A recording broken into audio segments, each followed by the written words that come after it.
तमिलनाडु की राजनीति में एक बहुत बड़ा टैलेंट आधारित बदलाव आ रहा है। आज के विश्लेषण में हम यही समझेंगे।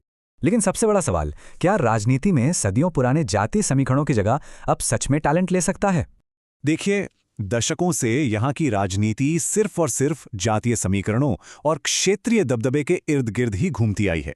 पहले डीएमके और एआईएडीएम की सरकारों में ओबीसी दबदबा रहता था, पर टीवीके का नया मॉडल बिल्कुल अलग है।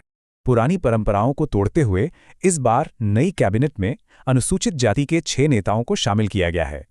और सिर्फ इतना ही नहीं, अल्पसंख्यक समुदायों के 3 नेताओं को भी बेहद अहम जिम्मेदारियां सौंपी गई हैं।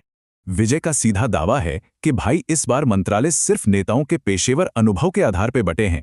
जैसे कि आर्थिक मामलों के जानकारों को वित्त मंत्रालय मिला है और इंफ्रास्ट्रक्चर के दिग्गजों को पीडब्ल्यूडी सौंपा गया है। इस पूरे बदलाव की एक और बड़ी बात है आर्थिक मोर्चे पर महिलाओं को एक मजबूत नेतृत्व देना। उदाहरण के तौर पर एस कीर्तना को देखिए, उनके शानदार कॉर्पोरेट अनुभव की वजह से उन्हें उद्योग मंत्रालय मिला है।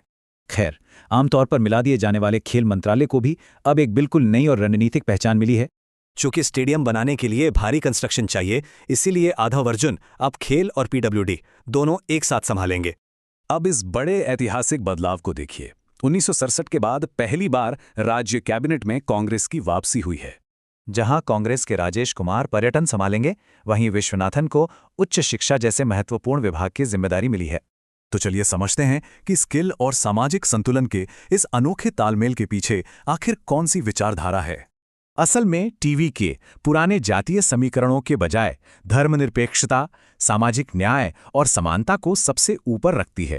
और ये विचारधारा पेरियार, डॉक्टर BR अम्बेडकर और के कामराज जैसे महान ऐतिहासिक नेताओं से गहराई से प्रेरित है। लेकिन राजनीति में भारी दबाव होता है, तो क्या टैलेंट पर आधारित ये नया प्रयोग लंबे समय तक टिकेगा? अगर सफल हुआ तो ये राष्ट्रीय मिसाल बनेगा, पर जरा सा भी असंतुलन हुआ तो विपक्ष से PR स्टंट कहेगा।